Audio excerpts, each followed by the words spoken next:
বিগত 15.5 বছর ক্যাম্পাস কেন্দ্রিক বাস্তবতা আপনারা কি ছিল সেটা আপনারা অবগত রয়েছেন। ক্যাম্পাস কেন্দ্রিক বাস্তবতায় আমরা এই ধরনের হিজুল কোরআন ও কোরআন তেলাওয়াত প্রতিযোগিতা দূরের কথা, আমরা আমাদের যে ন্যায্য অধিকার, যে সামান্য পড়াশোনা করার যে অধিকার ছিল, ছাত্রদল সেখান থেকে বঞ্চিত ছিল।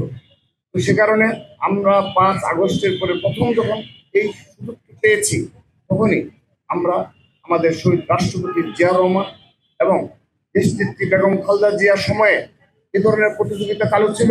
আমরা তার ধারাবাহিকতায় ছাত্রদল প্রতিটি ক্যাম্পাসে কোরআন তেলাওয়াত শুরু করে দিয়েছ। তো আল্লাহ রহমতে, আল্লাহ অশেষ সহমতে আমরা দ্বিতীয়বারের মতো সফলভাবে আমরা আজকের এই হিজুল কোরআন তেলাওয়াত প্রতিযোগিতা প্রাথমিক পর্ব বাছাই পর্ব শুরু করতে পেরেছি। এবার প্রায় 2000-এর অধিক শিক্ষার্থী অংশগ্রহণ করছে। এবার সবচেয়ে আশা জায়গায় নিয়ে যে বিষয়টি আমরা লক্ষ্য করেছি সেটি হলো অনলাইনে এবং অফলাইনে যারা রেজিস্ট্রেশন করেছে এবং যারা সরাসরি এসেছে। আমরা ইতিমধ্যে অ্যানালাইসিস করে দেখেছি এবার সবচেয়ে বেশি বিশ্ববিদ্যালয় এবং কলেজ পর্যায়ে শিক্ষার্থীরা বেশি অংশগ্রহণ করছে। কারণ আমরা অ্যানালাইসিস করে দেখেছি নেক্সট টাইম যখন এই ধরনের কর্মসূচি বাস্তবায়ন করা হবে, সেক্ষেত্রে আমরা রমজানের আরো আগে থেকে যেন মাদ্রাসার সাথে কানেক্ট করতে পারি সে বিষয়ে আরো বেশি গুরুত্ব আরোপ করবো। কিন্তু যেহেতু এই প্রতিযোগিতাটি বিশ্ববিদ্যালয় এবং কলেজ লেভেলও বেশ সারা ফেলেছে, সে কারণে এই বিশ্ববিদ্যালয় এবং কলেজের বিপুল সংখ্যক শিক্ষার্থীরা অংশগ্রহণ করছে। আমরা তাদেরকে ধন্যবাদ জানাচ্ছি যে ছাত্র দলের এই ধরনের কার্যক্রমে তারা অংশগ্রহণ করছে। আমরা আশা রাখছি, আমি সাধারণ আমাদের সিনিয়র যুগ্ম সাধারণ সম্পাদক শ্যামল মালুমের কথার বর্ণে আমি বলতে যাচ্ছি, আমরা আশা রাখছি যে শুধুমাত্র এই হাকিম চত্বরে যে আমরা পুরো ঢাকার যে কর্মসূচি পালন করছি, হ্যাঁ দেশের বিভিন্ন প্রান্ত থেকে যাদের আর্থিক সামর্থ্য রয়েছে আসার মতো তারা এসেছে, আমরা তাদের উৎসাহিত করেছি।